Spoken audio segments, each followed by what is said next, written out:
Madame, Monsieur, bonsoir et bienvenue à tous. Il y a quelque temps, un reportage diffusé sur une chaîne de télévision française s'en prenait au clan Bongo, l'accusant implicitement d'avoir pillé le Gabon pendant plusieurs décennies.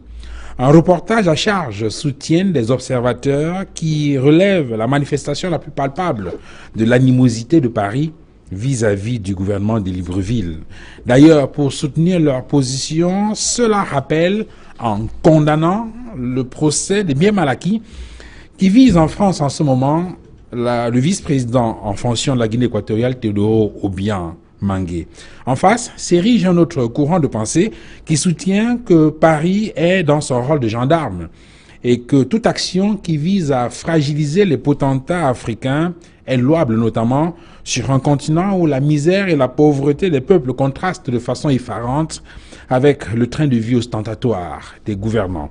237 le débat ouvre justement le débat ce soir pour interroger la pertinence de ces avis pratiquement divergents sur la question et pourquoi pas questionner l'épaisseur de la partialité, le niveau d'équité de Paris qui s'érige visiblement en cellule de veille de la bonne gouvernance sur le continent noir.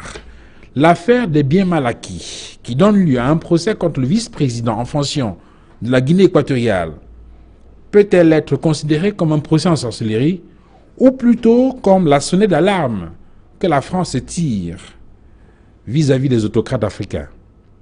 237 le débat ouvre donc le débat ce soir. Merci madame, monsieur de nous recevoir chez vous.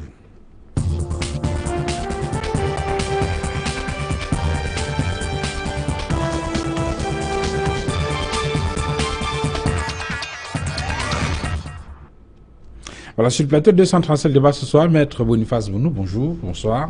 Bonsoir Duval, bonsoir aux copanélistes. Et merci d'être venu sur ce plateau.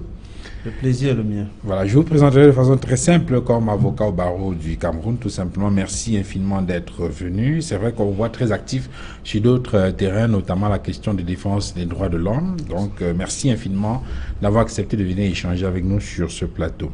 J'introduis Isaac Essamé, bonsoir. Bonsoir Duval, bonsoir à tous.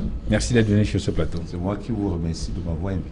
Voilà, vous êtes consultant sur les questions de décentralisation et très attentif aux questions politiques, notamment les questions qui touchent l'actualité internationale. Infiniment merci d'avoir accepté donc de venir discuter avec nous ce soir. Merci. Bastien Dôme, bonsoir. Bonsoir Duval. Merci d'être venu. Très heureux d'être sur ce plateau aujourd'hui. Bonsoir à mes amis copanélistes. Voilà, vous êtes homme politique et militant de l'UPC. Exactement. Et j'aime bien préciser que vous êtes militant panafricaniste. Merci patient d'être venu sur ce plateau. Maître Fidèle Diovissi, bonsoir. Bonsoir Duval. Merci d'être venu. Le plaisir est le mien de me retrouver une fois de plus sur ce plateau pour échanger avec les copanélistes et éclairer davantage les auditeurs de télévision Equinox. Alors, puisque vous avez la parole, vous la gardez, Maître Fidèle Diovissi. Je pose la question de façon très simple, de façon tranchée, pour ouvrir le débat. Au nom de quoi la France ouvre un procès en France contre un chef d'État africain? Oui, si la France ouvre un procès sur son territoire, elle doit certainement s'appuyer sur les règles, sur certaines règles établies par le législateur français. Et lorsqu'on observe, lorsqu'on lit le code pénal français, il se dégage au moins 3 règles sur la base desquelles les juridictions françaises peuvent s'appuyer pour juger des personnes ayant commis des infractions sur un territoire étranger et non pas sur le territoire français. Donc la première règle, c'est quoi? C'est la règle de la compétence nationale qu'on appelle, qui est dégagée du principe de la territorialité. Dans le code pénal français, je pense à l'article 113, il est dégagé que les juridictions françaises sont compétentes pour connaître des infractions commises sur le territoire français. C'est-à-dire, la loi pénale française s'applique aux infractions commises sur le territoire de la République française. Et dans cette règle, toutes les infractions qui sont commises sur le territoire français sont poursuivies, peuvent être connues par les juridictions françaises. Mais on ajoute que lorsque un des éléments constitutifs de l'infraction est commis sur le territoire étranger, l'infraction est réputée avoir été commise sur le territoire français. Et la deuxième règle, c'est ce qu'on appelle la règle de l'extension de la compétence nationale. Dans la règle de l'extension de la compétence nationale, il y a deux cas de figure. Le premier cas de figure, c'est celui où l'infraction qui est commise, il y a un Français. Donc, dans l'infraction commise, est impliqué un national français. C'est-à-dire l'infraction est commise à l'étranger, mais il est impliqué, il y a un Français, un national français qui est impliqué. Qu'il soit auteur ou victime. Là, les juridictions françaises peuvent en connaître. Le deuxième cas de figure, dans cette compétence nationale étendue, l'extension de compétence nationale, il y a les cas où l'infraction commise menace la souveraineté de l'État français. C'est-à-dire, ça peut être les infractions relatives à la fabrication de la fausse monnaie, la monnaie française, ça peut être l'euro maintenant. Et ça peut être aussi des infractions commises sur les représentants français, des agressions sur les représentants de l'État français, par exemple, agression sur un ambassadeur de la France sur un territoire étranger. Dans le cas d'espèce, dans le cas du vice-président de Guinée équatoriale. Oui, nous allons venir pour situer, pour voir dans quel cas. Donc, dans son droit d'ouvrir ce procès contre Théodore Obiang. Oui, d'ailleurs, je voudrais préciser qu'à l'heure qu'il est, il y a quelques jours, le parquet de Paris a requis 3 ans d'emprisonnement ferme contre le vice-président équato-guinéen avec la possibilité de saisir ces biens qui sont évalués, je crois, à 150 millions d'euros. Oui, je voudrais finir puisque j'ai dit qu'il y a 3 règles. La troisième règle, c'est ce qu'on appelle la règle de la délégation de compétences. La délégation de compétences de la communauté internationale. Et dans cette règle, il y a au moins 2 cas de figure. La première figure, le premier cas de figure, c'est en vertu des conventions internationales. C'est-à-dire en vertu des conventions internationales, lorsque l'infraction est commise n'importe où, l'État français peut connaître, même l'État camerounais peut s'en saisir. Lorsqu'il s'agit de la piraterie maritime, lorsqu'il s'agit de blanchiment de l'argent, lorsqu'il s'agit de la piraterie aérienne, lorsqu'il s'agit de la torture, lorsqu'il s'agit du terrorisme. À ce moment, en vertu des conventions internationales, là, chaque État peut connaître l'infraction, quel que soit le lieu où elle a été commise. Ou, dernier cas de figure, c'est lorsqu'il y a une résolution du Conseil de sécurité. Mais maintenant, pour en venir au cas du vice-président de la République équato-guinéenne, il se trouve que les biens qui ont été acquis sont sur le territoire français. Et apparemment, les deniers ayant servi à l'acquisition de ces biens résulteraient des détournements de deniers publics commis sur le territoire équato-guinéen. Donc, une partie de l'infraction semble être commise sur le territoire français.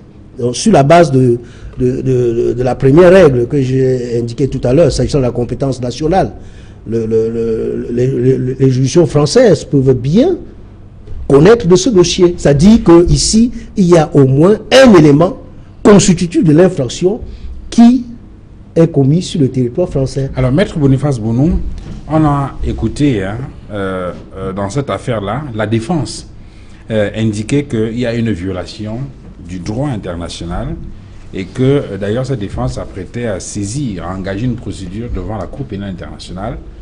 Est-ce que on est là dans une bataille juridique qui risque finalement de déboucher sur une impasse? Non, il n'y aura pas d'impasse, Duval. Je pense que cette controverse, n'est-ce pas, rentre dans la droite ligne des obstacles, n'est-ce pas, qu'on a voulu opposer au déclenchement de ce procès. Souvenez-vous que ce procès a commencé depuis 2007. Cette procédure commence en 2007 par des plaintes déposées par Transparency International et l'association Sherpa. Et le gouvernement équato-guinéen, n'est-ce pas, à travers ses conseils, a essayé de torpiller cette procédure en refusant, n'est-ce pas, aux tribunaux français, n'est-ce pas, le droit, la compétence de connaître cette affaire. il a fallu, n'est-ce pas, batailler pendant 8 années pour que la Cour de cassation française permette aux juridictions françaises de connaître de cette procédure. Alors, dès lors que ces associations ont obtenu l'onction de la Cour de cassation française, eh bien, l'information judiciaire s'est ouverte et on est parvenu à ce procès depuis 2015. Et depuis 2015 également, on a développé des manœuvres pour empêcher, n'est-ce pas, la phase de jugement. Alors, donc, il nous est revenu qu'ils ont saisi plutôt la Cour internationale de justice pour qu'elle dise si l'immeuble appartenant, n'est-ce pas, qui a une nature diplomatique, aujourd'hui, n'est-ce pas, peut être saisi par la France, peut faire l'objet d'un jugement par la France. Mais ce n'est pas ça le véritable problème de droit. On est en train de juger un individu pour des infractions. Donc, la majeure partie des faits se retrouvent commises sur le territoire français. L'immunité de l'immeuble qui fait partie de l'objet du délit, du corps de délit, ça viendra après, dans l'exécution de la décision, n'est-ce pas, qui sera rendue par les tribunaux français. Mais pas maintenant. Que le droit soit d'abord dit, et j'adhère entièrement à ce que mon confrère Jovius Fidèle a dit tout à l'heure, les faits sont commis pour moi, d'ailleurs, sur le territoire français, parce que le parquet français dit, nous avons des preuves comment on dit ça, de l'envoi de sommes d'argent, du transfert de sommes d'argent, merci, de la Guinée équatoriale à la France, via la société qu'il a créée avec les ressortissants de la Malaisie, via le trésor équato-guinéen. Les infractions, c'est quoi? C'est le blanchiment. C'est exact. C'est le blanchiment de l'argent. En réalité, l'argent arrive en France, on le recycle à travers l'achat des cylindrées, à travers l'achat des immeubles. Et c'est cela qui constitue l'infraction commise sur le territoire français. Maître Bounou, deux questions pour permettre peut-être aux téléspectateurs de bien comprendre et peut-être donner également la possibilité aux analystes politiques sur le plateau de dire quelque chose. La première, c'est en rapport avec les éléments qui sont produits par la défense. Tout à l'heure, on a parlé, donc, ils ont indiqué qu'ils vont saisir, je crois, la Cour internationale parce qu'il y a l'image de la Guinée équatoriale qui est traînée dans la boue. Et la deuxième chose, c'est que la Guinée équatoriale ne se plaint pas. Et donc, on ne s'est pas constitué partie civile dans l'affaire. On peut donc interroger l'opportunité de cette affaire-là. Une affaire qui, dites-vous, a commencé en 2007. Le sentiment qu'on a, c'est que, après avoir déclenché l'affaire, on a fait planer comme une espèce d'épée de Damoclès sur la tête des gouvernants équato-guinéens pour essayer de les dociliser. Au point où, se rendant compte qu'ils continuaient à s'entêter dans leur face-à-face ou bien dans leur jeu face à Paris, eh bien, on a décidé donc d'aller plus loin et de passer à la vitesse supérieure. Est-ce qu'il n'y a pas une dimension fortement politique dans cette affaire que vous analysez sous le prisme du droit, tout simplement? Non, il peut avoir une dimension politique. Mais restons-en d'abord aux faits. Il faut toujours avoir à l'esprit que parmi les victimes dans cette affaire se trouve une dizaine d'associations équato-guinéennes qui se plaignent dans cette affaire. Il faut également se dire que Transparency, ce n'est pas une association française. Son siège est en Allemagne. C'est exact. Sont exacts. En réalité, c'est des associations qui sont chargées de défendre des intérêts généraux. Ils ne défendent pas les intérêts d'un pays. Vous parlez un peu comme le conseil Marcini, je crois, de M. Théodorin Obiang, qui a dit, si ce monsieur a volé des biens appartenant à l'État équatorien, de quoi la France se mêle-t-elle? Par exemple. Par exemple. Oui, parce que mais justement, vous avez parlé d'une dimension politique. Allons un peu loin. Parce que chaque jour, des jeunes Africains partent mourir à la Méditerranée, au désert, au Sahara, parce qu'ils vont aller chercher du bonheur en France. Pourquoi ils voyagent? Parce que ce bonheur ne se retrouve pas sur nos terres ici en Afrique. Parce que les biens sont pillés pour aller être recyclés en Europe. Et qu'est-ce que l'Union européenne décide de faire? De stopper les migrants sur leur terre en Afrique en accordant parfois même des financements pour investir ici. Et si, à travers ce procès, on amène certains Africains, certaines pontes africaines, à ne plus détourner en Afrique pour aller enrichir ceux qui sont déjà très riches et d'investir chez eux, eh bien, je pense qu'il y a là une dimension diplomatique au-delà de la dimension politique. Donc, pour nous, ce procès, si vous le prenez sur cet angle, il est également justifié.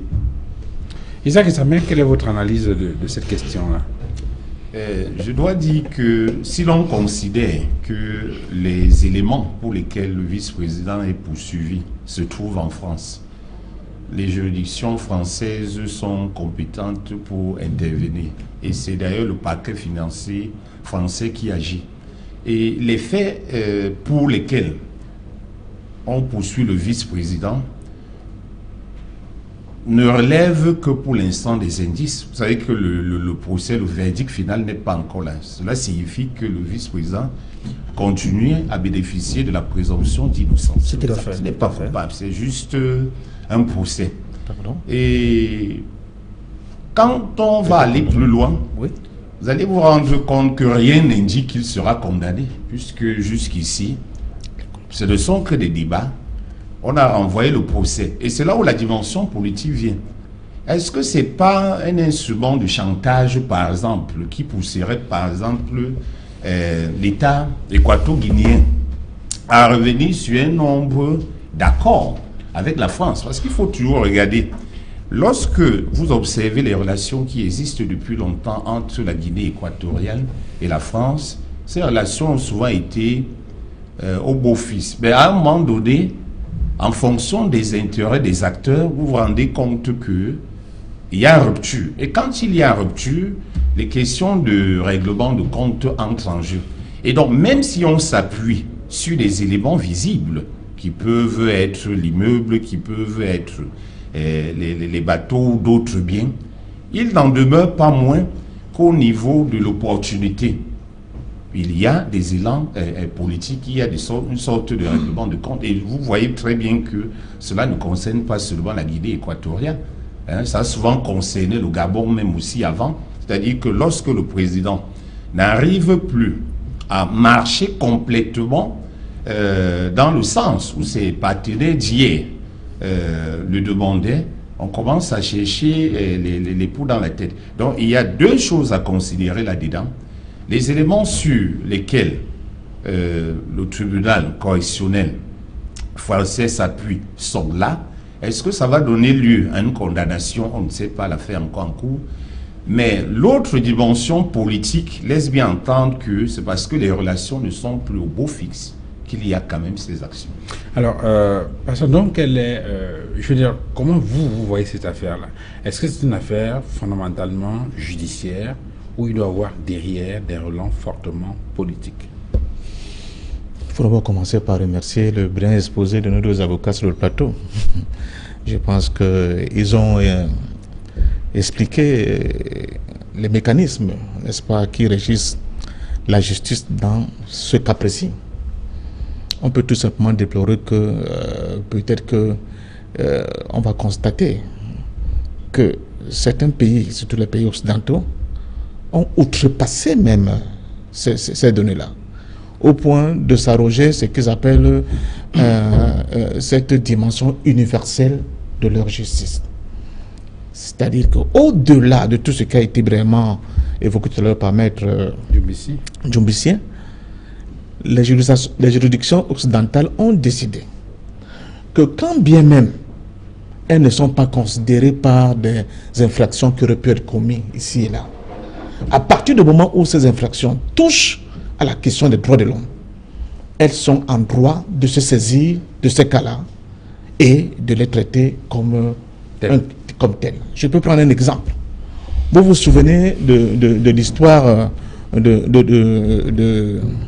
l'ancien président chilien, n'est-ce pas, qui a eu un juge espagnol qu'on appelle Baltasar Garzón,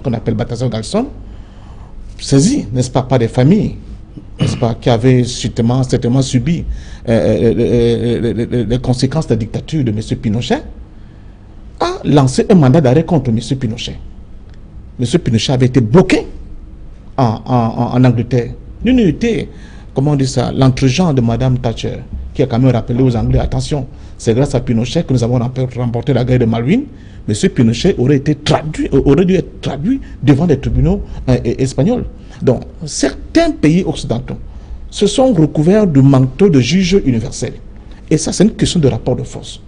Que vous le voulez ou non, C'est-à-dire que, nonobstant ce que Maître vient de nous évoquer, s'ils estiment que M. Duval Fangwa est justiciable à leurs yeux en fonction des exactions qui auraient été commises par Duval Fangwa à Babantou, où ils n'ont aucun intérêt, ils vont se saisir de ce dossier et ils vont traiter l'affaire comme si c'est eux qui étaient impliqués dans l'affaire. Ça, c'est premièrement. Deuxièmement, ce qu'il faut dire, c'est que cette affaire-là met en lumière la question de la capacité de nos États à résister face, n'est-ce pas, à la puissance de l'Occident. Pourquoi? Parce qu'on le voit très bien, on peut faire le parallélisme forme, c'est-à-dire que si M. Obiang peut être jugé en France pour des biens mal acquis, est-ce qu'un dirigeant français comme Bolloré peut être jugé au Cameroun pour des biens mal acquis? Est-ce que M. Sarkozy peut être jugé en Libye pour ce frasque au niveau de la Libye? Cette question se pose. Est-ce que M. Sarkozy peut être jugé au niveau de la Côte d'Ivoire par rapport à ce que nous avons vu en Côte d'Ivoire? C'est des questions qu'on peut valablement se poser. Donc ça repose la question du rapport de force. Alors, donc, j'en viens donc pour dire, effectivement, je suis d'accord avec Maître tout à l'heure, les arguments qui étaient développés par l'avocat du vice-président Obiang ne pesaient pas lourd par rapport à la volonté de Paris de dire à la Guinée équatoriale que, à partir du moment où, et là je rejoins le dernier intervenant, tu te considères dans le précaré français comme un petit troublion, nous avons la possibilité de te démontrer que nous avons des mesures de rétorsion pour te remettre dans les rangs. Et effectivement, en ce qui concerne la Guinée équatoriale, à partir du moment où le président Obiang avait mis le doigt dans ce qu'on appelle par rapport au CFA, hein, la fameuse caisse là, comment on vous appelle encore, le nom m'échappe. Non, par rapport au CFA, la fameuse caisse de compensation, là on ne sait jamais où est parti l'argent qu'on appelle... Non, oh là là, je suis en plein débat, bon, ça va revenir. Il a dit, mais on nous dit que notre argent doit transiter par là quand nous faisons du commerce à l'extérieur, des comptes d'opération, merci. Mais on ne sait jamais ce qu'il y a dans ces comptes d'opération en termes d'avoir. On ne sait jamais ce que ce compte d'opération a pu dégager comme intérêt.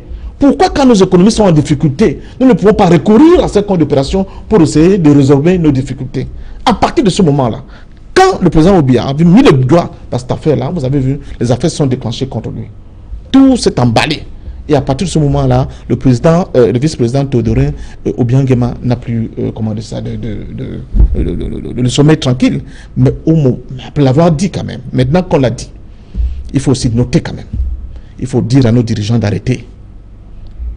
Il faut dire à nos dirigeants d'arrêter. La gabégie qui est propre à nos dirigeants, leur manière de se comporter vis-à-vis de nos peuples d'abord, de leur peuple au peuple, et la manière dont ils jouent avec la fortune publique, je pense qu'il faut qu'ils arrêtent. Parce que, de toute façon, c'est eux qui vont donner les verges à l'extérieur pour qu'ils se fassent lacérer le dos violemment, comme ce que nous voyons avec le cas de la Guinée équatoriale. Avant de revenir sur cette question, Maître Fidèle Djoubissi, vu sous cet angle-là, je veux dire, à partir du développement que vous avez fait, on a le sentiment que rien ne peut donc finalement échapper à cette justice française. Parce qu'en prenant les règles que vous avez évoquées, dans tous les cas et dans toutes les situations, ils sont capables de se saisir de toute affaire et de juger et de mettre qui veulent en prison. Parce que là, c'est vraiment étendu. Vous avez parlé de compétences nationales, compétences élargies ou étendues.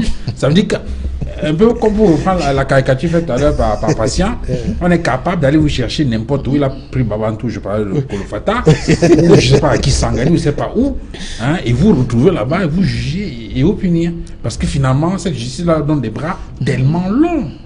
Est-ce qu'on finit? Oui, je pense pas, Duval, que la compétence des juridictions françaises ou des juridictions ou des autres juridictions des autres puissances est illimitée.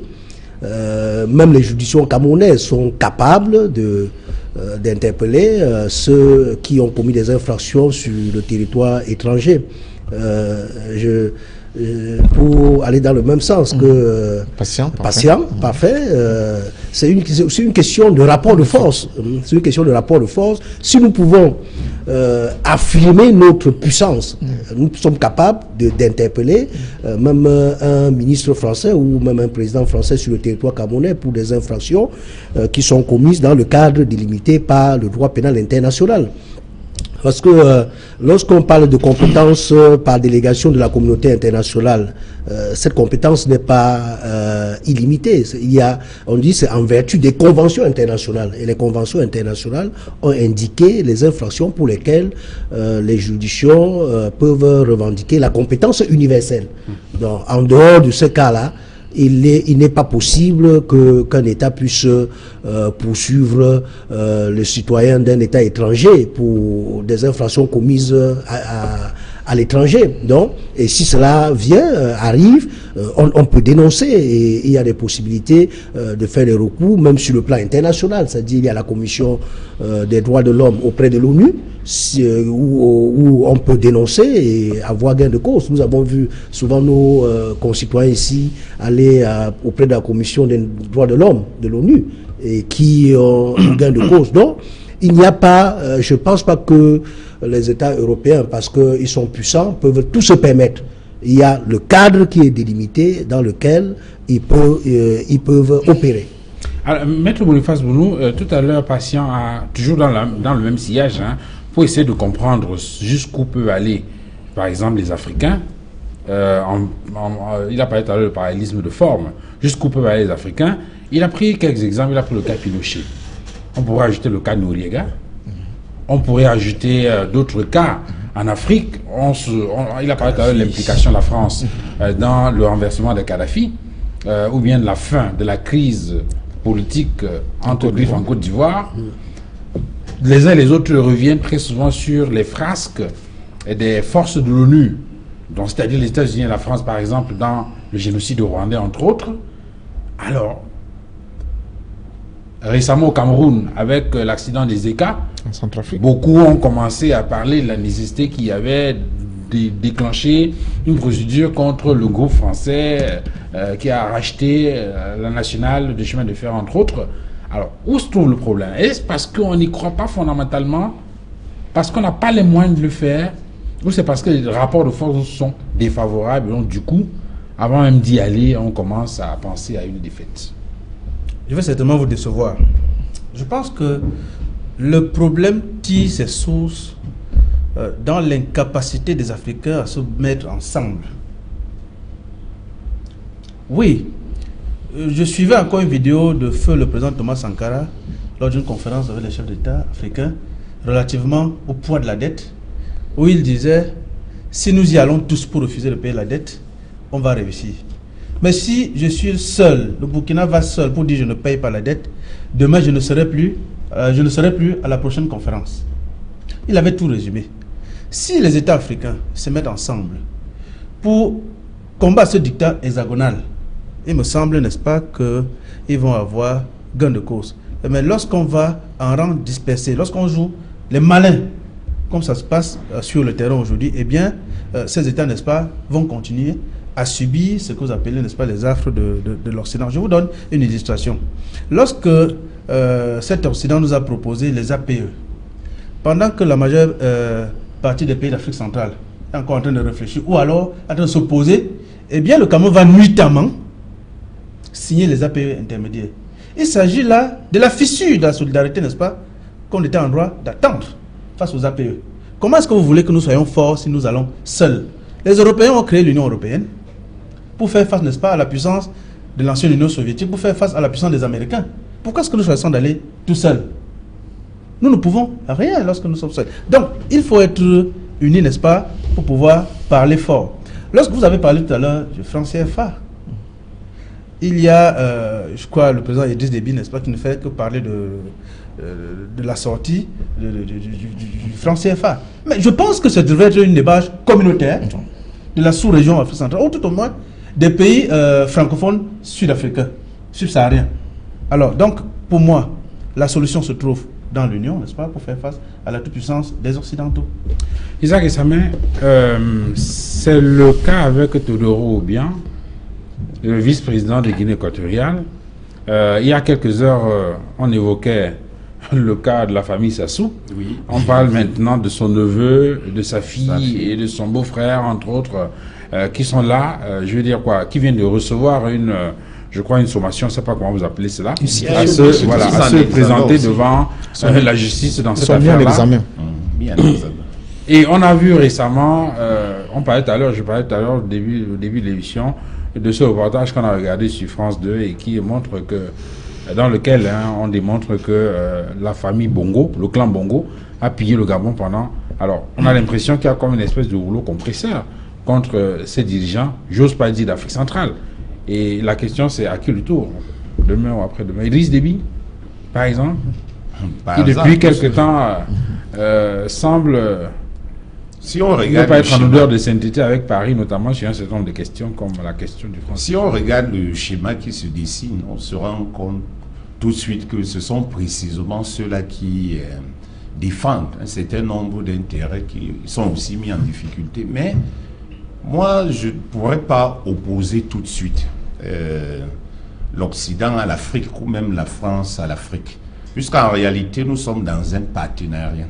Et dans le cadre des relations internationales, les États n'ont ni d'amis ni d'ennemis. Ce sont les intérêts qui prévalent ici. Donc, à partir de ce moment-là, constater dès le départ que les actes qui sont mis sur la table, pour l'instant, relèvent des éléments qu'on retrouve en France. En d'autres termes, on n'est pas en train d'indexer les Africains pour l'instant, puisque ça peut passer autrement, pour les actes posés sur leur propre territoire. C'est-à-dire qu'on ne poursuit pas quelqu'un parce qu'il a construit dans son pays, parce qu'il a acheté des choses dans son pays. C'est parce qu'il a traversé pour aller ailleurs. Et ailleurs, il y a une autre philosophie. Et c'est cette philosophie-là qu'on met en œuvre. C'est-à-dire que quand vous êtes sur le territoire étranger, avec les lois qui existent, on peut vous inquiéter. Mais on ne doit pas oublier, je l'ai dit au fond, vous avez des partenaires, vous vous entendez sur certaines questions. Au moment où vous ne pouvez plus vous entendre, on va aller fouiller tout ce qui peut vous mettre en difficulté, et c'est ce qui est en train de se passer avec M. Obiang. Mais maintenant, la démarche des ONG, parce que ce sont les ONG qui ont porté plainte, et même des juridictions françaises, peut être perçue comme une démarche acceptable. Pourquoi? Parce qu'en réalité, on parle d'argent. C'est-à-dire que les populations souffrent en Afrique énormément, les jeunes souffrent, mais on voit comment l'argent est utilisé, même pas en Afrique, mais ailleurs. Ça pose problème. Et donc les Occidentaux se saisissent justement de cette faille-là, de cette faiblesse, et entrent en jeu. Est-ce que ces dirigeants-là, ou même ces fils de dirigeants, ne peuvent pas investir tout cela en Afrique pour permettre un meilleur développement? Je vous interromps pas. Une étude du Comité catholique contre la faim et pour le développement, publiée en mars 2007, évalue entre 100 et 180 milliards de dollars les avoirs détournés par les dirigeants au cours des dernières décennies. Illustration, on prend le cas de Mobutu Sese Seko. Je suis beaucoup plus à l'aise quand je prends cet exemple parce qu'il n'est plus. Mobutu Sese Seko, entre 1965 et 1997, on a évalué à 6 milliards de dollars sa fortune, alors qu'au moment où il quittait le pouvoir, il avait laissé son pays avec une dette publique de 13 milliards de dollars. C'est précisément ce qui pose problème, mais il ne faut non plus oublier quelque chose, puisqu'en réalité, je me dis que c'est une faute de la part de ces acteurs africains-là, même de nos représentants. Mais n'oublions non plus que vous ne pouvez pas être le fils d'un président et être à ce niveau de fonction et ne pas avoir de l'argent. Puisqu'on va aussi prétendre que on gaspille l'argent, est-ce que à son niveau, il ne pourrait pas avoir une telle richesse qui viendrait d'où? Les fonctions. Oui, la question peut se poser. La question peut se poser. Il faut qu'on se la pose. C'est la raison pour laquelle il y a justement enquête et procès pour déterminer, mais rien n'est établi. Vous voyez, vous avez fait bien de signaler tout à l'heure que l'organisation internationale indique les sommes détournées. Mais ça a été prouvé par quelle juridiction? Vous voyez, il y a problème. Donc, il y a un discours d'accusation et même de soupçon qui est là, mais les faits ne sont jamais établis. Pourquoi? Parce que vous allez vous rendre compte que même ceux qui accusent ou qui tentent de poursuivre les autres se retrouvent toujours dans ce même champ. Parce que quand on va par exemple investir en Occident, qui profite? C'est toujours l'Occident. Et au moment où ça se fait, on ne dit jamais rien. C'est précisément lorsqu'il y a déjà des problèmes de désaccord avec les amis d'hier qu'on commence à chercher des... C'est-à-dire que vous ne comprenez pas pourquoi ils sont plus soucieux de notre intérêt et de notre développement. Alors qu'effectivement, tout va chez eux. Donc, à mon avis, il y a un double jeu là-dessus. Il faut regarder ça avec beaucoup plus de prudence. Le seul piège, c'est que les procédures judiciaires sont têtues. C'est-à-dire que vous allez beau dire qu'on vous a piégé, on a instrumentalisé, on va vous démontrer que sur les faits, ici vous êtes coincé. Voilà pourquoi moi je dis à l'avenir, par exemple, il faudrait que les gens soient beaucoup plus prudents. Et on sait que nos chefs d'État se veulent aujourd'hui beaucoup plus panafricanistes. Donc les investissements, j'ai dit, doivent se faire en Afrique. Lesquels de vos chefs d'État sont pas africains? C'est-à-dire que même si les Français ça existe. Alors, ça existe bien sûr. Dans patient francophone, c'est moi j'ai mon opinion. Il y a pas d'africanistes qui sont là. Il y en a qui veulent. Bon, si je peux prendre par exemple le cas de Kagame aujourd'hui, quand on voit ce qu'il fait pour son pays, on peut estimer qu'il souhaite que l'Afrique avance. Et vous savez que pour une action africaine forte, vous l'avez dit, il faut des actions communautaires. Mais si dans la communauté, vous vous rendez compte qu'on est en train de vous empêcher d'avancer, vous faites comment? Voilà, je vais appuyer sur... Avant de la parole à la patience. Oui, je voudrais dire, à la suite de Isa et Samé, qu'il faut pas oublier que le droit est un instrument de la politique. Et lorsque, et Parfait l'a bien relevé tout à l'heure, qu'il faut qu'on évite de prêter le flanc. Et la politique, c'est une affaire de rapport de force. Et c'est un jeu et un enjeu. Oui, sauf que quand vous prenez à défaut, on prend à défaut. Hein. Oui, c'est ça. Mais on peut utiliser le droit on utilise le droit pour la bataille politique. Pourtant, vraiment échappé, maître Boniface Bounou. Alors, sur cette affaire-là, finalement, le sentiment qu'on a, patient d'homme, c'est que c'est une justice à géométrie variable. Hein. Non, nous sommes toujours dans le cadre de ce que les géopoliticiens appellent vraiment, c'est-à-dire que le rapport de force. Écoutez, tout à l'heure, d'abord, il y a un rectificatif, cher Isaac. Le vice-président a bel et bien été condamné. Non. Si, à 3 ans. C'est le 26 octobre. Non, il a été condamné, je crois. La décision a requis 3 ans. C'est le 26 octobre. Merci. La paix en délibéré. Deuxièmement, je m'excuse. Deuxièmement, c'est par rapport aux États-Unis. Vous savez que les États-Unis ont une loi qui est claire. Quel qu'en soit ce que leurs soldats font comme dégâts à l'extérieur, aucune nation hors des États-Unis n'a le droit de jeter les soldats. C'est à nous de prendre ces lois aussi. Rien ne l'interdit. J'en viens. Rien ne nous interdit. J'en viens. Troisième cas. Nous avons vu ici dernièrement en Centrafrique, tout à côté de nous, l'histoire des jeunes centrafricains qui ont été abusés par les soldats français. Vous savez qu'il y a des commissions, alors que les journalistes avaient pratiquement fait un travail excellent pour démontrer que ces faits étaient avérés. La justice française s'est saisie de ce cas-là. Et on a abouti à quoi? À un non-lieu. Et on voit très bien la Centrafrique dans l'état de délabrement actuel. Et ne peuvent pas, la justice centrafricaine ne peuvent pas se saisir de ce cas-là pour justement ester ces soldats-là en justice. Alors, c'est là où on revient donc à ce que Maître disait tout à l'heure. Et moi, c'est mon motif depuis que j'occupe certains plateaux pour dire aucun de nos pays là, quand on prend nos pays, quand on les regarde bien, on les analyse, ne peut s'en sortir seul. C'est vrai. Les enjeux sont devenus tellement énormes que nous sommes comme des Lilliputiens vis-à-vis de ces gars-là. On ne peut pas, par rapport aux autres nations, nous en sortir. Nous sommes coincés à tous les angles. Nos programmes économiques. C'est un pessimisme très dangereux. Ce n'est pas un pessimisme. C'est comme si l'Afrique doit s'asseoir et ne plus rien faire. Au contraire. Au contraire, vous permettez. Au contraire. Regardez nos programmes économiques. Ils sont pratiquement validés par le Fonds monétaire international et la Banque mondiale. S'ils ne donnent pas leur OK, on a l'impression que rien ne va se produire. Ils ne vous appellent pas. Ils exigent que là, il faut dégraisser, là, il faut privatiser, là, il faut... On nous donne des injonctions et que nous sommes obligés d'appliquer. Alors, quand vous dites que ce n'est pas le pessimisme, mais c'est un état de lieu, c'est un constat que nous faisons. Moi, j'ai dit que c'est dangereux de le dire. Je connais les Africains. Quand vous parlez comme ça, ils disent c'est fini.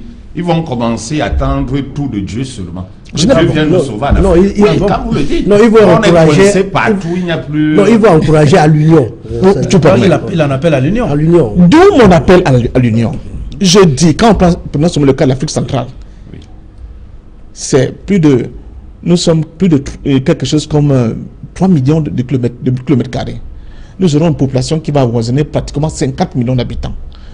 Dans cet espace-là, nous avons pratiquement 3 à 4 producteurs de pétrole. Dans cet espace-là, nous avons au minimum 3 à 4 producteurs de bois. Dans cet espace-là, nous avons au moins 3 à 4 producteurs de diamants.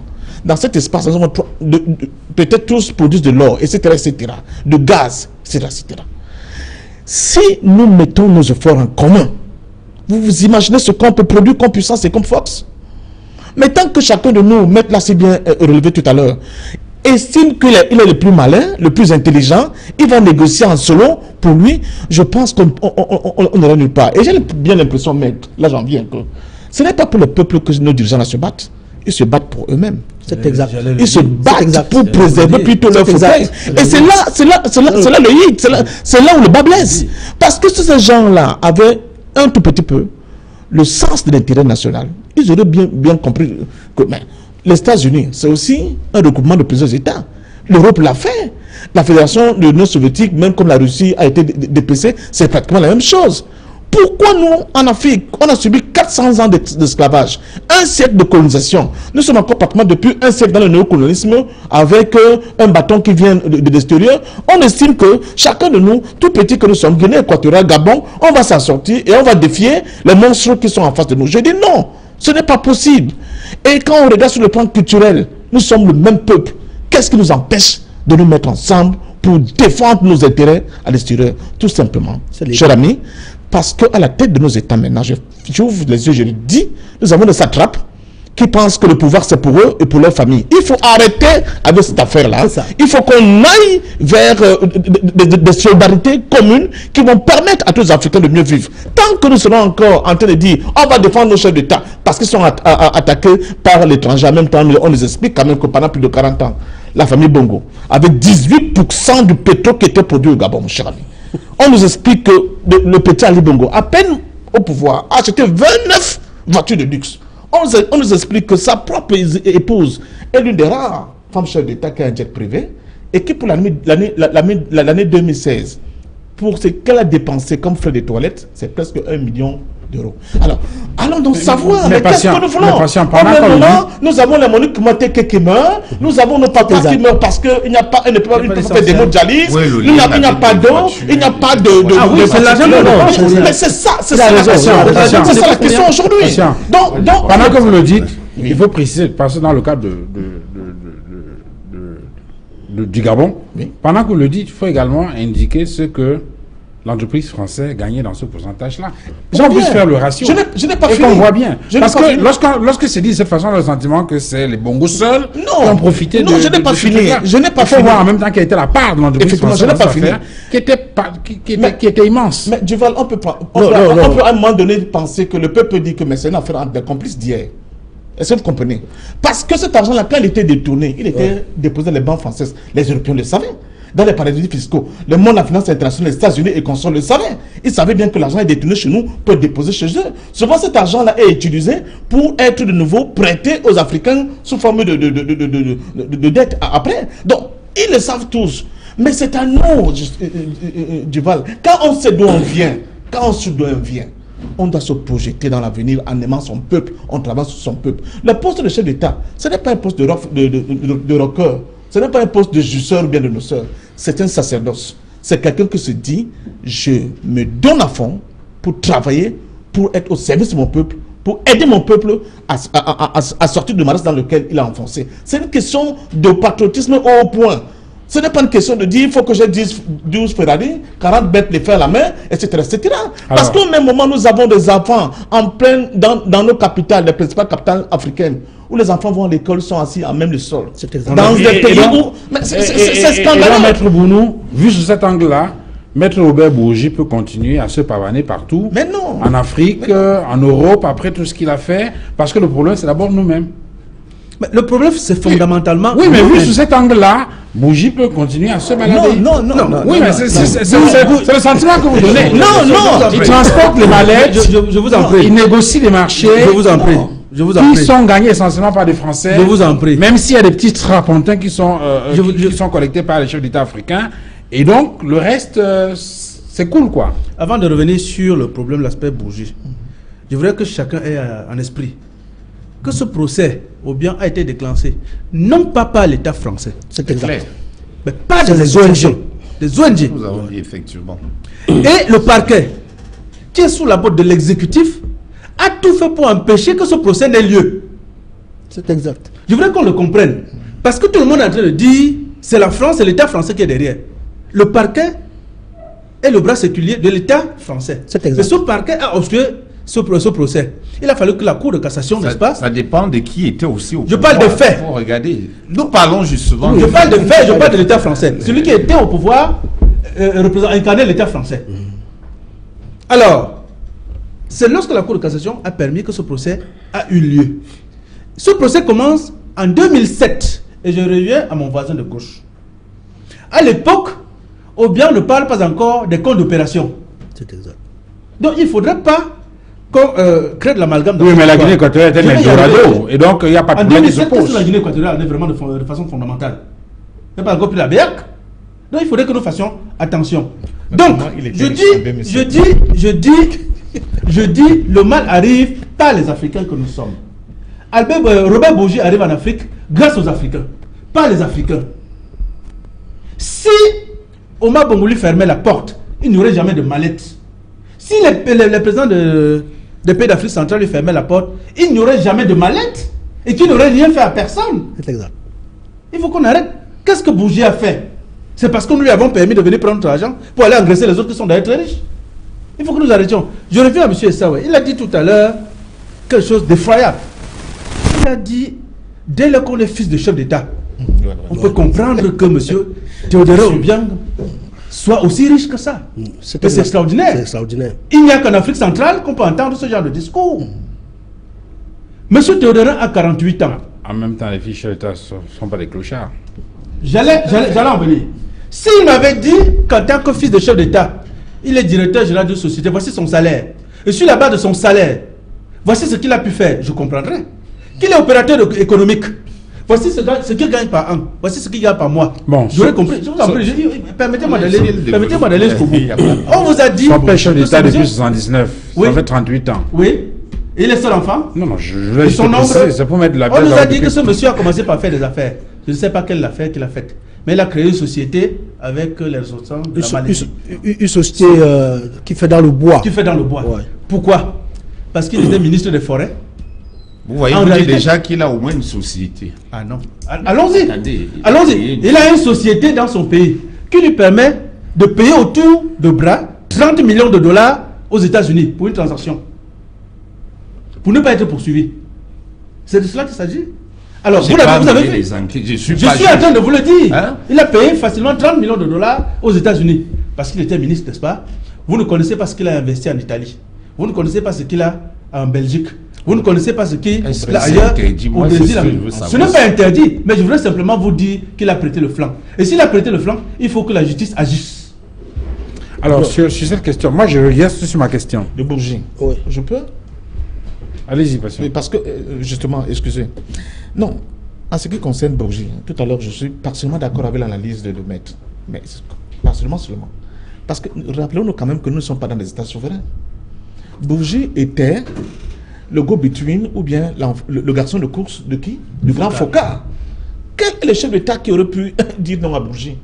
Quand Bourgi venait de dire, papa m'a dit que, papa m'a envoyé faire ceci.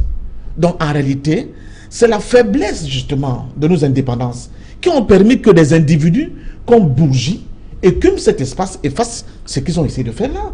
C'est une honte, c'est une insulte vis-à-vis des peuples africains de voir un individu comme Bourgi, n'est-ce pas, se pavaner, se bomber les torses en disant c'est grâce à moi que tel a pris les Chines, c'est grâce à moi que l'autre a mis les générations. Justement, on parlait des juridictions tout à l'heure. Si nous avions des juridictions réellement indépendantes, M. Bourgi aurait déjà été présenté devant un juge. Pourquoi?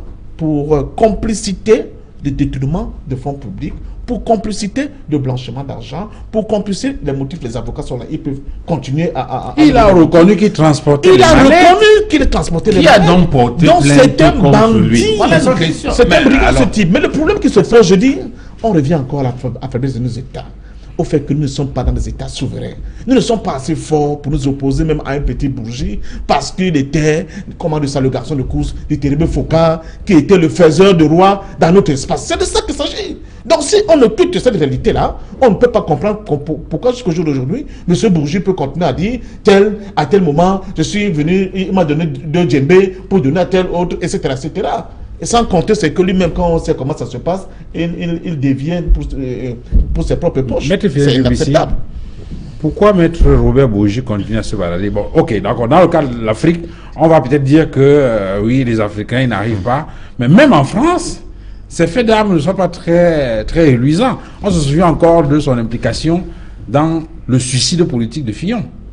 Est-ce que ce ne sont pas des éléments qui sont suffisants pour que cette justice française qui a les bras longs, qui a des pouvoirs pratiquement illimités, jusqu'à, vous avez dit quoi, Babouantou et Sangani, pourquoi il est toujours Bon, je pense que Bourgi a fait des déclarations sur des actes qu'il a commis. Et bon, en droit, on parle d'aveux. Donc, il a fait des aveux publics. Et normalement, la justice devrait s'y intéresser, mais nous ne pouvons pas encore juger, nous ne pouvons pas encore présumer, parce que nous ne savons pas, peut-être que... Mais ça date, hein, Maître Dubissi. Oui, même si ça date. Les réseaux Foucault. C'est le fait prescrit déjà. Pour que la justice puisse se mettre en branle, il faut d'abord enquêter, parce qu'il ne suffit pas seulement qu'on avoue pour qu'on puisse poursuivre, parce que l'aveu n'est pas la reine des preuves en droit pénal. Oui, mais au moins quelqu'un devrait s'intéresser à cette affaire pour se rendre compte plus tard que ce n'était qu'un aveu, qu'il n'y a pas de fondement. Pour s'y intéresser, il faut d'abord enquêter. Donc peut-être que la justice Vous avez le française... sentiment que les enquêtes sont ouvertes, Maître Dubissi? Moi, je ne suis pas dans le secret de Dieu pour savoir. Peut-être que les enquêtes sont ouvertes et que au bout de l'enquête, il peut y avoir une action publique déclenchée contre Bourgi, parce que dans le cas du vice-président de la Guinée équatoriale, c'est pas le parquet qui a déclenché la procédure. Maître Bonou l'a relevé tout à l'heure. Il s'est agi d'une procédure sur la plainte des organisations non gouvernementales qui aujourd'hui jouent un rôle très important dans la société civile internationale, c'est-à-dire qui doivent influencer sur le politique et également sur le marché pour protéger les populations civiles. Donc, Transparency International joue un rôle qui est très bien, et que s'il arrive que des personnes ou bien des dirigeants qui sont intouchables parviennent à spolier des États, il est tout à fait normal que les ONG s'y intéressent. Donc, s'agissant de M. Bourgi, peut-être que la justice française va s'y intéresser. Attendons voir. Je voudrais ajouter un petit quelque chose. Non, je voudrais ajouter un petit quelque chose après, Fidèle. Parce qu'il s'agit des intérêts des Africains, n'est-ce pas, dans cette affaire de Robert Bourgi. C'est exact. Mais personne ne viendra défendre les Africains à la place des Africains. C'est exact. Mais depuis que ce monsieur dit, j'ai pris de l'argent au Gabon pour aller donner à Chirac, pour aller donner... Pourquoi est-ce que les Gabonais ne se plaignent pas? Ne se déposent pas de plainte. Je vous en prie, ne dépose pas plainte, même à Libreville. Parce qu'il s'agit de l'argent gabonais. Vous attendez certainement que la France, sur laquelle nous tirons tous les jours, vienne encore nous aider à engager des poursuites pour nous. Mais en tout cas, émancipons-nous finalement. Vous ne pouvez pas être en train de dire que c'est la France qui vous pille et refuser d'engager des procédures contre des individus français.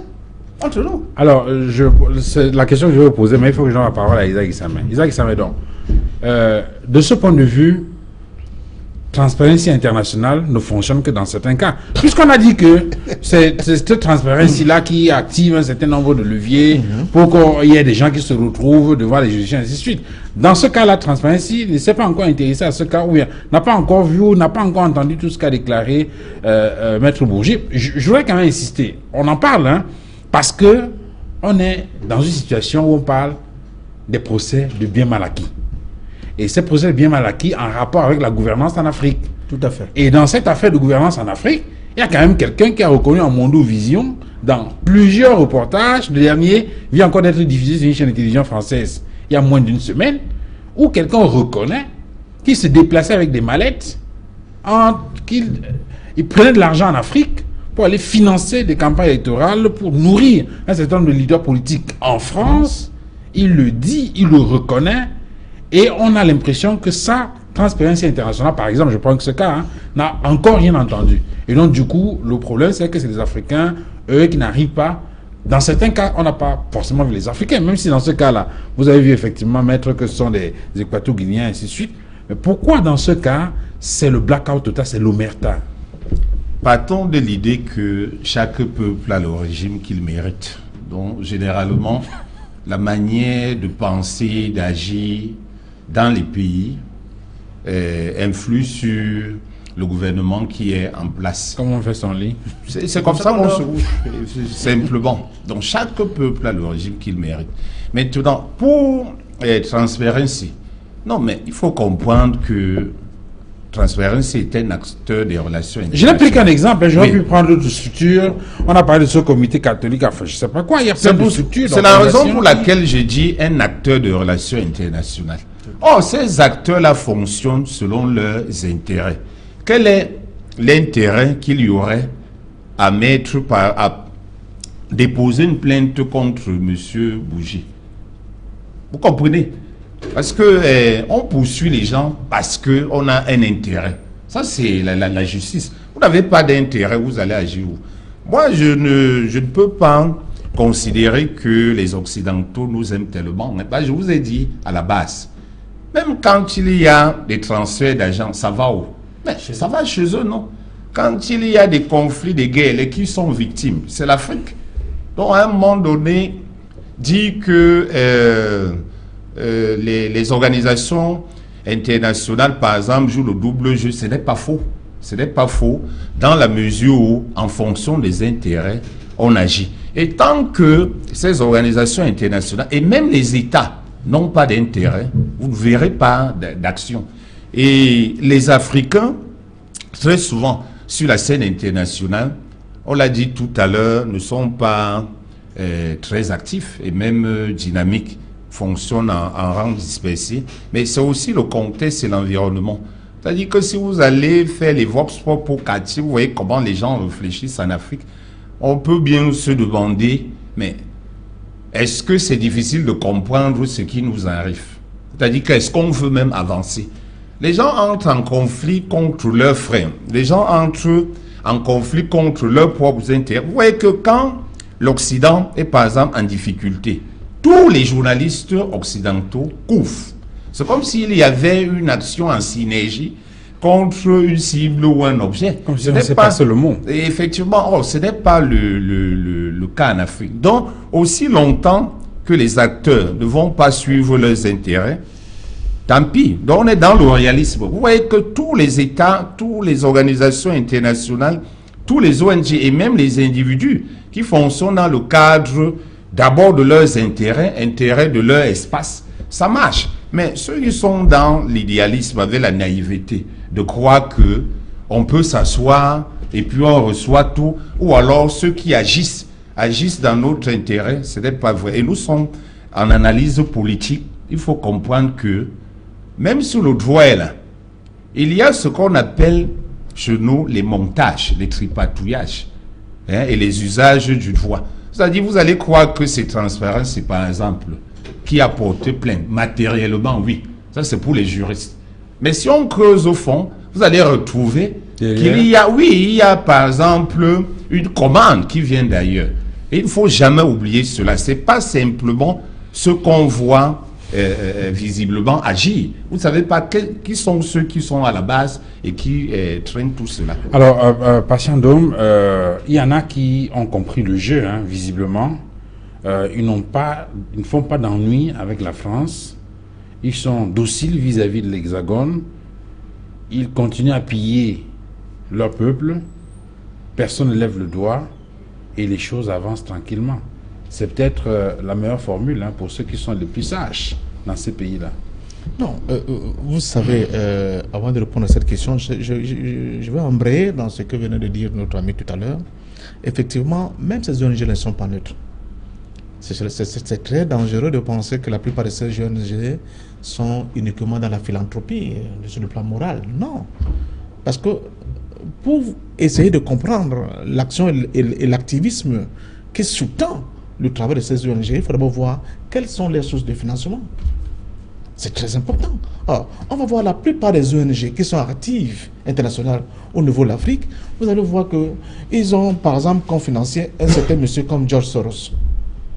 Alors, monsieur George Soros, c'est ce milliardaire américain, je ne sais pas d'origine, je crois hongroise, qui a décidé de retracer la carte du monde, surtout de l'Afrique, en imposant, n'est-ce pas, à la tête de nos États, de nos institutions, les gens qui sont, comment on dit ça, favorables à une certaine orientation de la politique mondiale.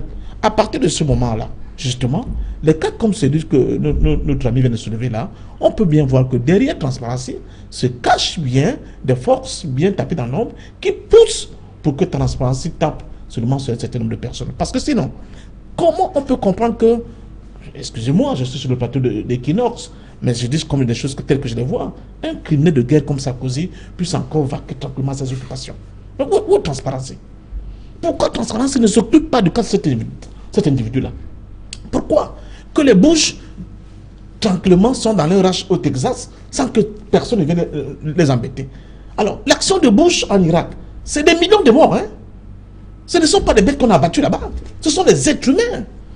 Alors, comment on peut l'expliquer sans qu'il puisse avoir une quelconque réaction de la part de ces ONG? Donc, je pense qu'effectivement, ces ONG, pour la plupart, quand on regarde aujourd'hui ce qui se passe en Afrique, elles sont instrumentalisées pour affaiblir un certain nombre de personnalités ou bien de régimes qui ne sont plus au service des intérêts que l'Europe ou bien l'Occident essaie d'accepter comme valables pour leurs intérêts. Alors, donc à partir de ce moment-là, la question que m'avait posée, moi je pense que tant que nous n'allons pas comprendre, nous les Africains, parce que c'est de ça qu'il s'agit, on a fait beaucoup d'études, on sommes allés à toutes les écoles. Tout à l'heure, mon frère disait qu'on peut dans le quartier, si on fait un vox pop, on se demanderait qu'est-ce qu'on veut. Mais on se demande qu'est-ce qu'on veut parce qu'on n'a pas les leaders qui montrent la direction. On n'a pas les leaders qui implémentent une certaine éducation. Mais justement, tout à l'heure tu parlais de pessimisme, peut-être c'est toi qui est pessimiste. C'est une affaire de tête. Si la tête décide de prendre une ligne directrice, vous allez voir qu'en quelques mois, tout va s'emballer. Les gens vont se redresser. Que fait Kagame? Est-ce qu'il fait de la magie? Pourquoi, au moins, au niveau du Rwanda, on a l'impression qu'il y a quelque chose qui marche? Il a pris le temps de sensibiliser son peuple pendant 3 ans. Mais ce sont les mêmes jeunes, Kagame et nous. C'est la même chose. Ça veut dire que si nous avons des dirigeants qui aiment leur peuple, qui respectent leur peuple, on peut faire des bons en avant incroyables. Le problème qui se pose aujourd'hui, c'est que nous avons des dirigeants qui sont arrivés à un niveau... poste ou bien c'est des dirigeants à venir? Non, qui sont en poste à venir, on ne sait pas encore. C'est-à-dire qu'ils peuvent opérer du jour au lendemain une mutation comme ça. Je ne crois pas beaucoup. Je ne crois pas beaucoup aux mutations. C'est pour ça que souvent des passages à beaucoup, avec un certain nombre de mes amis, je ne crois pas beaucoup aux mutations parce que, comme Sebben Oumès te disait, il s'agit d'un tronc d'arbre dans l'eau, ne le transforme pas en crocodile. Ces gens-là, ils sont déjà tordus. Si je peux parler comme ça vulgairement, vous ne pouvez plus les redresser. Comment vous allez redresser les gens qui pensent qu'ils sont là depuis 30 ans au pouvoir et que ce pouvoir leur a été octroyé par Dieu et on voit comment ils préparent leurs enfants pour leur succéder après? Comment vous pouvez redresser un type pareil qui a l'impression qu'il traîne tellement de casseroles que s'il se met de côté, il se fait des idées dans la tête que le peuple va bondir sur lui pour pouvoir le dévorer? Alors que dans le même parti, dans leur propre parti, ils ont des camarades qui s'appellent camarades. Ils disent qu'ils ont lancé une vision politique. Pourquoi ne pas dire à ce camarade, j'ai fait mon temps, viens me remplacer et continuer à prolonger cette idée qui est la nôtre? Non, l'idée se résume à l'individu. Les partis se résument à l'individu. L'État se résume à l'individu. À partir de ce moment-là, c'est ça qui fait le blocage au niveau de l'Afrique. C'est-à-dire que le partage, on dit que nous sommes tous dans un même pays, mais il faut que ces gens-là aient l'honnêteté de nous dire que nous sommes dans des dynasties, dans des royaumes. Parce que c'est ça qui est la réalité. Donc à partir de ce moment-là, ce n'est pas une question de gens qui sont dociles. C'est une question d'intérêt. À partir du moment où l'Occident se rend compte que quand on parle d'un individu comme Macron, excusez-moi, qui a eu à dire dernièrement à nos chefs d'État, mais le français va vous embêter, mais ceux qui ne sont pas d'accord peuvent partir. On a vu le cas de la Mauritanie, de Madagascar, sont partis, il n'y a pas de problème. Donc arrêtez de mettre le dos de la France vos échecs économiques. Il leur dit cash comme ça, et on voit comment depuis là, tous nos dirigeants là, chacun tremble. Justement, pourquoi? Tout le monde s'est mis à s'énerver. Voilà, parce que M. Macron, je pense qu'il est arrivé à un niveau où il s'est dit, je ne veux plus jouer avec ces tickets. Il me faut des niveaux de tickets, mais qui vont perpétuer justement l'ordre ancien qui fait que vous allez rester la périphérie et nous, on va toujours rester le centre. Donc à partir du moment là, on va contenter le peuple à nous donner l'impression qu'il y a eu justement une mutation, alors que ce sont les gens qui ont été choisis, n'est-ce pas, dans le shadow cabinet qui vont remplacer ceux qui sont là. C'est pour cela qu'il faut absolument l'intrusion des peuples dans le jeu politique en Afrique. Tant que les peuples ne se saisissent pas de ces questions-là, je pense que cette situation de marasme ne peut pas continuer. Maître Bounou, vous qui semblez beaucoup croire à cette justice-là, est-ce que on peut attendre des résultats? C'est pas aujourd'hui qu'on parle de ces procès de biens mal acquis. Hein? Si on fait le bilan aujourd'hui, est-ce qu'on peut avoir le sentiment effectivement que les peuples ont récupéré quelque chose dans ces biens mal acquis? C'est vrai qu'on a signalé quelques restitutions. On a parlé du cas des avoirs de Moussa Traoré au Mali. On a parlé d'Alberto Fujimori au Pérou. Quelques restitutions aussi, le cas de Sani Abacha au Nigeria ou encore de Saddam Hussein en Irak. Bon, c'est vrai que ce qu'on a récupéré, c'est moins important que ce qu'on a détruit dans le cas de la guerre. Mais au moins, s'il y avait des cas de restitution.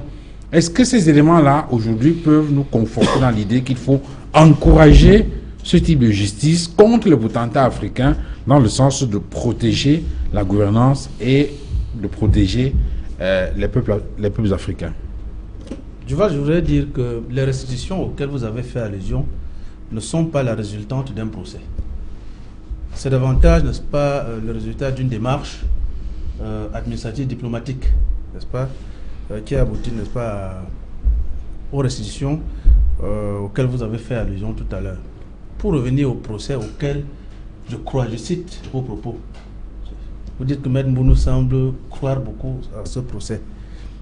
Je ne présume pas de la décision qui va être rendue. Je me félicite de ce que ce procès ait déjà eu lieu. Vous avez demandé, c'est le thème en débat aujourd'hui, procès en sorcellerie ou alerte contre les potentats africains. Et je pense que le plus grand intérêt pour ce procès, c'est d'avoir sensibilisé les dirigeants africains, c'est d'avoir sensibilisé les fils à papa, à qui le seul effort demandé à fournir était de naître. C'est de cela qu'il s'agit. La justice française est en train d'indiquer aux ressortissants des pays africains subsahariens notamment les francophones, d'investir chez eux pour le bien de leur peuple. Voyez-vous? Les éventuels candidats, n'est-ce pas? Bon, ça c'est le message collatéral, hein? Parce que l'objectif au départ, c'est pas forcément ça. Mais je préfère cet aspect de ce procès. Je préfère tirer avantage de ce procès. Non, des places à ceux qui disent que c'est le procès de la France contre l'Afrique. Ce n'est pas ça que je vois. Je vois les retombées par rapport à moi, africain. Voyez-vous, on vous dit qu'un individu a des biens immobiliers de près de 150 millions d'euros. Rien qu'à Paris, pour le moment. Mais souvenez-vous que c'est ce régime qui est à l'origine du blocage de la libre circulation des hommes et des biens en Afrique centrale. La zone CEMAC n'est pas une réalité. Je ne peux pas partir du Cameroun pour la Guinée équatoriale sans qu'on me demande le visa. Et ce sont eux qui ont bloqué. Si ces gens avaient favorisé l'implémentation de la libre circulation des hommes et des biens en Afrique centrale, eh bien ce monsieur aurait pu venir au Cameroun, créer une plantation de culture de manioc pour nourrir les équato-guinéens, créer une usine, ce n'est pas une palmeraie, pour avoir de l'huile de palme. Il n'a pas voulu le faire. Il a préféré piller les ressources africaines pour aller, n'est-ce pas, engraisser davantage les Français. Donc pour moi, ce procès est une alerte. Ce procès est un avertissement pour des éventuels candidats à ce genre d'actes. Et lorsque je dis que ce monsieur aurait pu investir chez nous, mon voisin de gauche a évoqué tout à l'heure la sortie de Macron dernièrement relativement à La question du franc CFA, entre autres. Hein. Non, pas seulement, je ne voulais pas parler de la question de franc CFA. La question de la population. La question de la population. On a tiré sur lui. Au lieu de regarder la lune qu'il pointait, on a regardé son droit. Ouais. En réalité, ce monsieur veut parler de l'inadéquation entre la production et les bouches à nourrir. La production alimentaire et les bouches à nourrir. C'est simplement cela. C'est un néo-malthusien tout court. Alors, lorsque vous passez le temps à payer pour aller investir chez eux, eh bien vous allez nourrir comment? Donc moi je dis, je préfère, c'est cet aspect-là. C'est un autre débat. Permettez-moi, c'est cet aspect-là que je tire de la sortie de Macron. C'est cet aspect-là que je tire du procès en cours actuellement en France. C'est mon point de vue. C'est-à-dire que Isaac et sa mère, même si au bout du procès on n'a rien récupéré, mais au moins on a réussi à intimider quelques chefs d'État et leur c'est déjà ça. C'est vrai que moi j'aime plus l'efficacité et les résultats parce que ça ne sert à rien de mener des actions qui n'aboutissent pas fondamentalement lorsqu'il s'agit d'aider. Mais retenons que les procès qui intéressent généralement nos dirigeants ou leurs proches ne sont pas des procès qu'on peut considérer comme les autres. Parce que, je vous ai dit très souvent, ceux qui les poursuivent ont souvent été avec eux. C'est des partenaires. Et de ce point de vue, on peut les laisser tranquilles. Ils ont préféré partenaires complices. Bon, je ne peux pas parler de complices, ce sont des partenaires. Ils ont souvent travaillé ensemble. Tous ces acteurs travaillent ensemble. Vous allez voir que très souvent dans les transactions, tous les acteurs sont là. Mais à partir du moment où on ne s'entend plus sur une question, on n'accepte pas régler le problème ensemble. On veut emballer et toute la population et tous les acteurs. C'est-à-dire qu'on ouvre un grand champ où tout le monde pourrait venir analyser. Maître nous disait tout à l'heure que, vous voyez son analyse, il dit la Guinée équatoriale, par exemple, a bloqué le projet d'intégration sous-régionale. C'est bien fait pour eux. Voilà. Donc, si ce n'était pas ça, il aurait pu venir investir ici. Vous voyez que c'est comme ça aussi que la France réfléchit en termes de partenaires qui veut un peu déranger. Mais ça n'enlève en rien cette histoire. Moi, je l'ai dit, il faut investir en Afrique. Moi, je ne peux pas être président et ou fils de président aller seulement investir ailleurs. Je vais investir ailleurs. Encore qu'il n'a pas investi, ça il faut le dire. Hein? Il n'a pas investi. Non, on appelle tout ça l'investissement. Parce que ce monsieur, vous avez... Mais l'investissement... Ça ne rapporte rien tout ce qu'il possède en France. Quelle est pas de maison en location. Non, mais la satisfaction n'est pas que matérielle. Alors ce n'est pas un investissement. Hein? La satisfaction n'est pas que... Ça, c'est un autre débat. Non, je voudrais interroger Maître Fidèle Debissi sur un aspect. Maître, je m'en voudrais de vous laisser partir sans vous poser cette question-ci, parce que c'est un rapport toujours avec les biens mal acquis. On se souvient que... Parce que là, je vous interroge l'homme politique, hein, le militant du MRC. C'est exact. Voilà. On se souvient que récemment, effectivement, le président national du MRC a été impliqué, pas impliqué, c'est-à-dire qu'en tant qu'avocat, il allait défendre, je crois, c'était l'État de Guinée équatoriale, dans une affaire en rapport avec, enfin, toujours une histoire de, peut-être pas forcément bien mal acquis, mais une affaire où... Alors, mais ce que l'opinion a retenu de façon globale, c'est que le professeur Moïse Kamto et aller défendre les gens qui détournent les fonds publics. Est-ce que cette position-là n'est pas un tout petit peu en contradiction avec votre position sur ce plateau en rapport avec la question des biens mal acquis? Non, il n'y a aucune contradiction. Il se trouve que dans cette affaire où le professeur Maurice Kamto est allé auprès de la Cour internationale de justice pour défendre l'État de la Guinée, nos détracteurs ont trouvé l'occasion de créer l'amalgame, tout simplement. Et il faut ici distinguer l'État des personnes qui sont en charge de diriger. Dans l'affaire qui se passe en France devant le tribunal correctionnel français actuellement, il s'agit de M. Théodore Biangema qui est poursuivi. Et de l'autre côté, l'affaire qui s'est passée, qui est pendante devant la Cour internationale de justice, concerne l'État de la Guinée s'agissant de ses locaux diplomatiques. Et il faut retenir que la Cour internationale de justice ne connaît que des questions relatives aux États et aux organisations internationales. La Cour internationale de justice ne connaît pas des litiges liés aux individus. Non, le professeur Maurice Kamto ne pouvait pas aller devant la Cour internationale de justice pour défendre monsieur le président Obiang ou bien son vice-président qui est son fils. Donc, il faut faire la distinction entre les deux. Donc, et lorsque j'aurais dit ça, j'aurais également dit à Patient, quand il parlait tout à l'heure des affaires de Sarkozy et de Bush en Irak, il faut pas attendre qu'une organisation non gouvernementale internationale puisse se poursuivre, parce que là il s'agit des cas qui sont bien réglés par la Cour pénale internationale. C'est-à-dire, si monsieur le procureur près la Cour pénale internationale ne déclenche pas l'action, il ne faut pas attendre que les ONG le fassent. Les ONG ont leur domaine de compétences bien défini. Et s'agissant de Transparency qui est à l'origine du procès concernant Théodorin Obiang Nguema, et Transparency s'occupe beaucoup plus de la corruption et des détournements des deniers publics. Et les autres organisations non gouvernementales comme Amnesty International s'occupent des atteintes aux droits de l'homme. Donc il ne s'agit pas des infractions internationales qui sont susceptibles d'être connues par la Cour pénale internationale de justice ou bien par le tribunal pénal international ad hoc, comme ce qui s'est passé au Rwanda.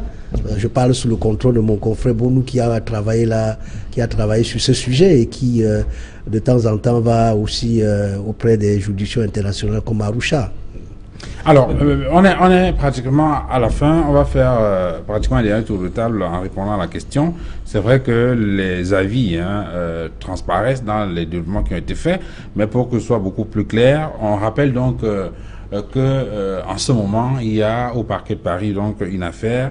Le vice-président de Guinée équatoriale, Théodorin Obiang, 48 ans, fils du président Obiang Nguema, au pouvoir depuis 1979 en Guinée équatoriale, et donc devant cette juridiction-là, il est accusé d'enrichissement frauduleux en France. Et la défense parle de violation du droit international et voudrait engager dans une procédure devant la Cour pénale internationale. Et donc, les uns et les autres sur ce plateau, entre autres, vous prenez la parole d'abord, Maître Boniface Bonou, vous indiquez qu'en réalité, du point de vue du droit, cela est fondé et que le message qu'il faut faire passer, c'est qu'il faudrait que les chefs d'État africains arrêtent de piller leurs États pour garder ces fortunes-là en Europe, mais travaillent plutôt dans le sens du développement de leur pays et de leur peuple. Oui, je voudrais quand même relever, Duval, quelque chose pour dire que ce n'est pas le vice-président de la Guinée équatoriale qui est poursuivi en France. C'est M. Théodorin Obiang Nguema. Mais le vice-président en fonction? Non, c'est la personne. C'est la personne, c'est l'individu qui est poursuivi. Le vice-président, c'est une institution. Il n'est pas protégé. Le vice-président, c'est une institution. Est-ce que là, il peut être arrêté? Est-ce qu'il peut être arrêté là et jeté en prison? Il est poursuivi pour des faits de droit commun. C'est exact. Il est poursuivi pour des faits de droit commun. Il faut éviter l'amalgame là-dessus. Oui, alors qu'il est-ce qu'il peut être arrêté, il peut être jugé, arrêté, jeté en prison? Il ne s'agit pas de faits qui relèvent de sa fonction de vice-président. Ce ne sont pas les actes posés dans le cadre de son titre de vice-président. C'est exact. Ça n'a rien à voir. C'est des faits de droit commun. Non, je pose la question parce que ça renvoie aux immunités politiques. Bien entendu, il peut aller en prison. En France, pas en Guinée équatoriale. Bien qu'il est en fonction. C'est des faits commis en France. Il n'est pas vice-président en France, me semble-t-il. Il est vice-président en Guinée équatoriale, mais l'infraction est commise sur le territoire français. C'est ce que je voudrais relever. Je voudrais également relever une chose, parce que tout à l'heure, vous avez posé la question de savoir s'il y a des retombées. Mais vous allez être d'accord avec moi pour dire qu'il n'y aura jamais de retombées sur le plan financier. Parce que le propriétaire des biens détournés, c'est qui? C'est l'État équato-guinéen. Et dans le cas d'espèce, l'État équato-guinéen, tel qu'il est incarné maintenant, ne peut nullement se constituer partie civile dans ce procès pour réclamer la restitution. Donc, il pouvait avoir des retombées sur le plan financier s'il y avait... Si l'État guinéen venait se constituer partie civile, ou alors si M. Obiang et sa famille n'étaient plus au pouvoir, bien entendu, à ce moment-là, on pouvait recouvrer, n'est-ce pas, les immeubles à tort achetés en France, les fonds évacués, les objets d'âge, etc., etc. Donc, pour me résumer, je dis, ce procès a une forte valeur didactique. les Africains apprendront à rester chez eux, à investir chez eux. Maître Fidèle Djoubissi. Oui, je pense que c'est un procès de la honte pour nous Africains. Nous devrions faire tout ce qui est en notre pouvoir pour assainir la gestion de nos fonds et ne pas permettre, ne pas tendre la pêche aux étrangers, aux puissances étrangères pour nous humilier, parce que au bout du compte, si le 26, le jour du délibéré, il est déclaré coupable, si Théodore Obiangema est déclaré coupable, ce sera une humiliation. Ce sera une humiliation pour l'État de la Guinée et également pour nous, Africains, que nous soyons que des nôtres soient condamnés par une juridiction étrangère. Alors que si nous avions bien organisé les choses chez nous, avec le respect des normes et des institutions fortes, comme disait Obama, je pense qu'il serait poursuivi devant un tribunal équato-guinéen. Et là, notre image devrait être préservée. Et pour cela, il faudrait effectivement qu'au sein des États, qu'il y ait une vraie justice, un vrai pouvoir judiciaire fort, indépendant, dans un système où les pouvoirs sont effectivement séparés. C'est la planche du salut. Okay. C'est la planche du salut. Patient donc sur cette question-là. Oui, s'il te plaît, très rapidement, avec ta permission, quand même, il y a quelque chose qui a été dit par Maître tout à l'heure. Je pense que ça résume la problématique de ce débat d'aujourd'hui. Parce que oui, j'ai parlé des ONG, mais j'ai aussi parlé des institutions qui ont vocation, n'est-ce pas, à sanctionner dans ce cas-là. Oui. Vous voyez, la CPI, elle a arrêté un chef de milice de guerre au Congo, un certain Thomas Lubanga, n'est-ce pas, pour avoir tué, je ne sais pas, de quelques centaines de personnes. Mais je dis, Bush continue de se promener. C'est ça. Sarkozy continue de se promener. Et qui se plaint souvent? Ce sont ces jeunes ONG qui se plaignent, qui a un criminel qui assassine des gens à tour de bras ici. Venez le chercher. Venez le chercher. Alors, mais non, le problème ne se pose pas ne tuons pas en Afrique. Le problème se pose la question du rapport de force sur le plan mondial. C'est ça, c'est le rapport de force sur le plan mondial. Donc ne dites pas que c'est parce que ces gens n'ont pas vocation. Non. C'est parce qu'ils ne peuvent pas le faire dans le cadre du rapport de force actuel, dans la faiblesse sur le plan des relations internationales que l'Afrique, surtout l'Afrique francophone, a aujourd'hui vis-à-vis de ces institutions-là. Oui, je voudrais dire patient. Je voudrais dire patient que lorsque Sarkozy ou bien Bush va en Libye ou en Irak, c'est toujours le rapport de force, c'est sous le couvert d'une résolution prise par le Conseil de sécurité. Même si après on dénature la résolution. Parce que dans le cas de la Libye, c'était l'établissement d'une zone d'exclusion aérienne. Cette fameuse résolution de 1973. Mais après, c'est devenu les frappes aériennes. Voilà. Finissez rapidement. Et justement, pour le cas du vice-président Théodorin, tout à l'heure, avec la gestion française, voilà, Maître nous a dit quelque chose d'extrêmement grave. C'est-à-dire qu'une décision peut être rendue, selon Maître, où le vice-président d'un État indépendant, souverain, peut aller en prison. Est-ce que vous vous imaginez la réciproque? Est-ce que vous imaginez la réciproque? Admettons que M. Colomb, aujourd'hui qui est ministre en France, ait commis, je ne sais pas, des exactions comme ça au Cameroun. Vous vous imaginez qu'une réciproque pareille? C'est impossible. Non, ce n'est pas une question de nous prendre au sérieux. C'est une question que nous sommes quand même dans une situation de dominant à dominer. Et c'est pour ça que j'interpelle et j'appelle de tous mes voeux les Africains pour nous dire, mettons-nous ensemble pour constituer une force, être capable de résister, n'est-ce pas, à cette situation unique qui s'impose à nous aujourd'hui. Bon, vous n'êtes pas en train de faire allusion aux syndicats et chefs d'État africains. Et évidemment non. Mais c'est tout comme... ça existe déjà.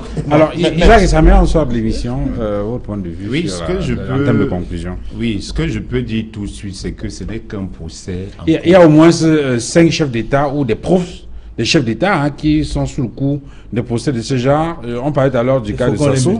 Et là, on a identifié 112 comptes bancaires français dénombrés au nom de la famille Sassou Nguesso. Et vous voyez, ce sont des comptes français, c'est-à-dire faits ailleurs. Mais disons que tout cela relève encore de la suspicion.